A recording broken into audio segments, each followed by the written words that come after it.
কাজল ভাই যখন বলছেন অনেক আগে, খুব সম্ভব এই ডেট নেওয়া হয়েছে বহু আগে, অনেক মাস আগে। আলহামদুলিল্লাহ আজকেও অনেক দিন পরে আসার সুযোগ হলো। আইসা তো দেখলাম মাশাআল্লাহ মসজিদ অনেক সুন্দর হয়েছে, বারান্দা বাহিরে অনেকটুকু জায়গা, এটা তো আগে ছিল না। মাশাআল্লাহ আপনাদের সকলের সহযোগিতায়, ভালোবাসায় আল্লাহর ঘরকে সুন্দর করা আল্লাহ তাআলা এর উত্তম বিনিময় দান করেন। কোরআনুল কারীমের মধ্যে আছে আল্লাহ তাআলা বলেন, ইন্নামা ইয়া'মুরু মাসাজিদাল্লাহি মান আমানা বিল্লাহি ওয়াল ইয়াউমিল আখির। নিশ্চয়ই আল্লাহর ঘর মসজিদ সমূহ আবাদ করবে করে তারা যারা আল্লাহকে বিশ্বাস করে এবং আখিরাতকে বিশ্বাস করে। তাহলে আল্লাহর প্রতি এবং আখিরাতের প্রতি যাদের ঈমান আছে, ভাবনা আছে, তারা মসজিদকে আবাদ করে। মসজিদে সহযোগিতা করা, মসজিদ প্রতিষ্ঠার চেষ্টা করা, মসজিদে দান সদকা করা, মসজিদে নামাজ পড়া, মসজিদের সাথে লেগে থাকা, এটা অনেক বড় একটা গুণ, অনেক বড়, অনেক বড়। মসজিদের সাথে ইবাদতে, আমলে, সহযোগিতায় অন্তর্ভুক্ত থাকা, এটা প্রমাণ করে ওই ব্যক্তির মধ্যে আল্লাহর প্রতি ঈমান, আখিরাতের প্রতি ঈমান আছে।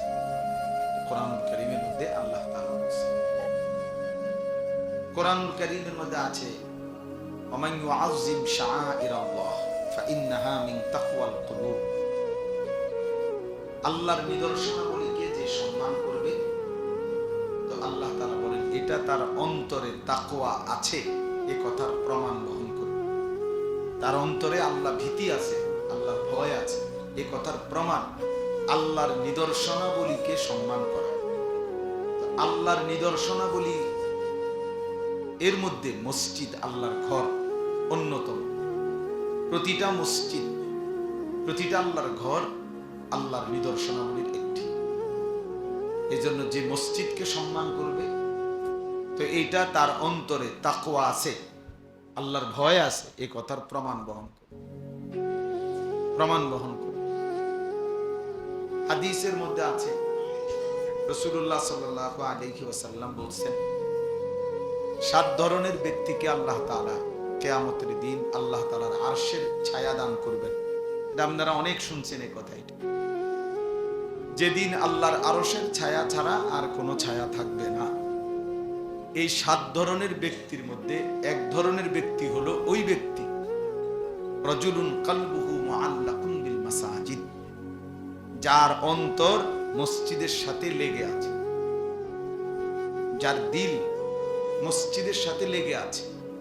মসজিদে সেজদা দেওয়া, মসজিদে নামাজ পড়া, মসজিদে এসে ইবাদত করা, মসজিদকে সুন্দর করা, মসজিদের খেদমত করা, মানে মসজিদের প্রতি, ইবাদতের প্রতি তার হৃদয় পড়ে থাকে, দিল পড়ে থাকে, অন্তরের টান থাকে।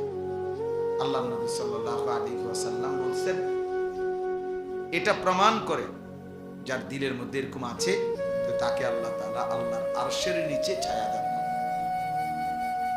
এজন্য মসজিদের সাথে মুমিনের সম্পর্ক গভীর করা উচিত। হাদিসের মধ্যে আছে, বান্দা যখন মসজিদে ঢোকে তো সে আল্লাহ তাআলার মেহমান হয়ে যায়, আর আল্লাহ তাআলা সেই মেহমানকে প্রথম আপ্যায়ন করে তার অগণিত গুনাহ মাফ করে দেন। এটাই প্রথম মেহমানদারি। ওয়াকিরাহু আল মাগফিরা, মসজিদে আল্লাহর পক্ষ থেকে প্রথম মেহমানদারি হলো শরবত না, বরং গুনাহ মাফ, বান্দার গুনাহ মাফ করে দেয়া।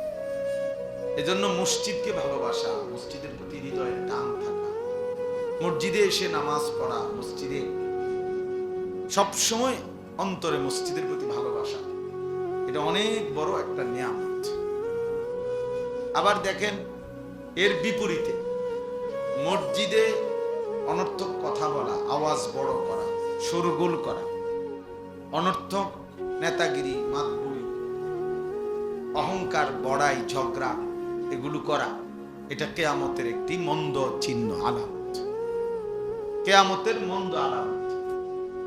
আল্লাহ নবী সাল্লাল্লাহু আলাইহি ওয়াসাল্লাম বলছেন, যাহারাতিল আসওয়াতু ফিল মাসাজিদ, গেটের জায়গা ছেড়ে বসেন, গেটের জায়গা ছেড়ে ডানে বামে বসেন, গেটের জায়গা আটকায় ফেললে, আলম ভাই আপনিও বইয়া লাইছেন তো তার হইব কেন, গেটের জায়গা ছেড়ে দেন, তার তো বইব কেমনে পরের লোকজন।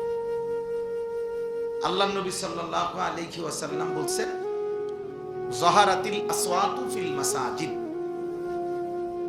কিয়ামতের একটি মন্দ চিহ্ন যে মসজিদের মধ্যে আওয়াজ বেড়ে যাবে, মানে মসজিদে ফালতু কথা, বেহুদা কথা, অনর্থক কথা, এটা বেড়ে যাওয়া, বেহুদা কথা বলা, এটা কিয়ামতের একটি অপছন্দনীয়, নিন্দনীয়, মন্দ আলামত। এজন্য আপনারা যারা আছেন প্রত্যেকেই মনে রাখবেন, মসজিদে কোনো রকম যেন গুনাহ না হয়।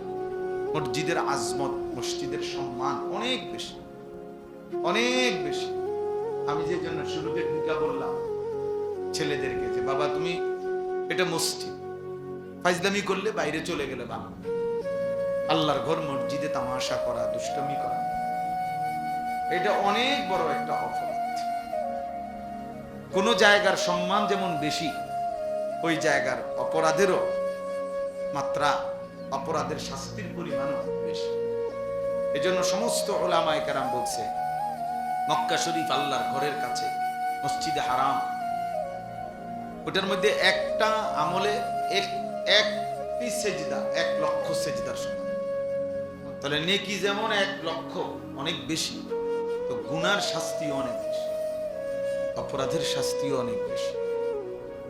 এই কারণে মসজিদের আজমত, মসজিদের প্রতি সম্মান, আন্তরিকতা প্রত্যেকের ভিতরে থাকা চাই। আমরা আমাদের সমাজে এ ব্যাপারে যত্নবান কম,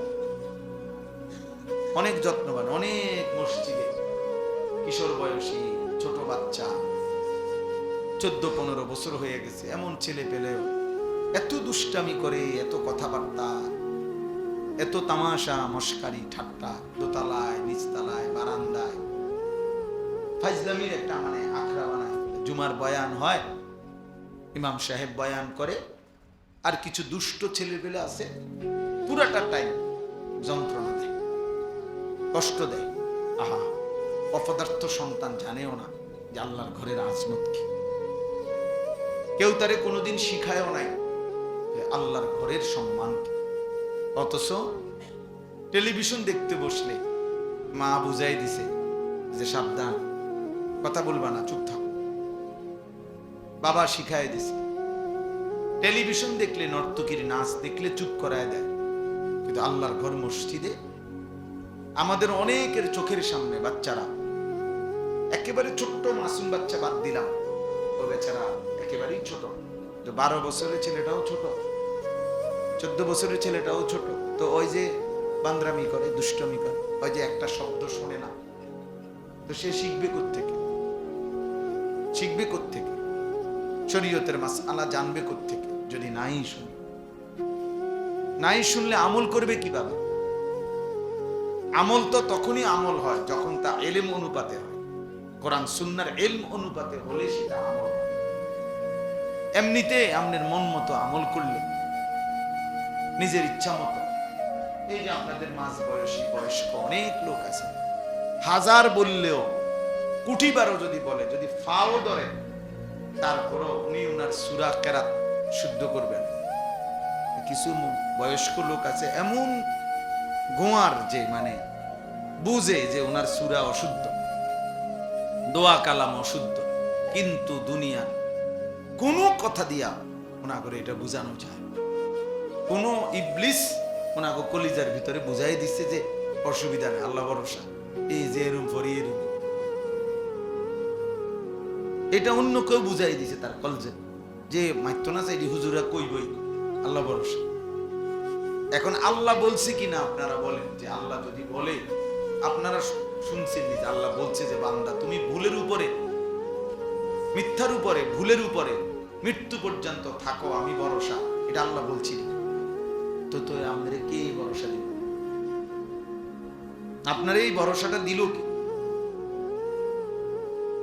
আফসোসের ব্যাপার, আফসোসের ব্যাপার। 60 বছর 50 বছর হয়ে গেছে, এই কথাটুকু বোঝে না যে আমার সূরা, আমার কেরাত, আমার দোয়া, আমার তাসবিহ, আমার আত্তাহিয়াতু, আমার দুরূদ শরীফ, আমার দোয়া কোনো। ওই ছেলেরা হয়তো এখন ঢোকো, পরে যে সময় একটা পোটলা দিব ওই সময় ঢুকো না। আসো, এখন আসো, পরে আর কাউরে ঢুকতে দেওয়া হবে না।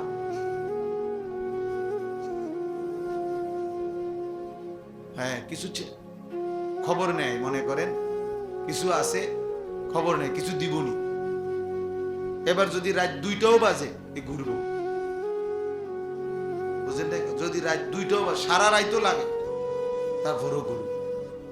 আফসুস, মানে জীবন মানেই শুধু এই 2টা বিরিয়ানি, 1 প্লেট খিচুড়ি, 2টা জিলাপি, এই জিন্দেগি। আবার আগের মতো তামাশা, আগের মতো বেনামাজি জিন্দেগি, আগের মতো অসভ্যতা। আসলো কেন পৃথিবীতে? মরবেই বা কেন? করবেই কি? কিচ্ছু জানে, কিচ্ছু জানে। আফসুস হয়েছে ওই জীবনের উপরে, আফসুস যে জীবন জানে না আমি আসছি কোত্থেকে, আমার করণীয় কি, কেন আসলাম, কি করছি। জীবনের যার কোনো লক্ষ্য উদ্দেশ্য নাই, গন্তব্য নাই, মঞ্জিল যে চেনে না, আমি যাব কোথায়, পৌঁছবো কোথায়, থামবো কোথায়, এটা যার মধ্যে জানা নাই, ওই বাস্তবিক অর্থেই মনে রাখেন ওই কোনো মানুষ না, ওই জন্তু জানোয়ার। কোরআন বলছে ওকে জানোয়ারই বলছে। জানোয়ারেরই কোনো নির্দিষ্ট টার্গেট নাই, তার দরকারও নাই। টার্গেট দিয়ে করবো কি? কোনো গরু, ছাগল, কুকুর, বিড়ালে টার্গেট দিয়ে করবো কি? তার তো কোনো হালালও নাই, হারামও নাই, জায়েজ না জায়েজ কিছু নেই, তার জন্য কোনো বিধান নাই, দিন নাই শরীয়তে। ইনসানের জন্য বিধান আছে, হালাল হারাম আছে, জায়েজ না জায়েজ আছে।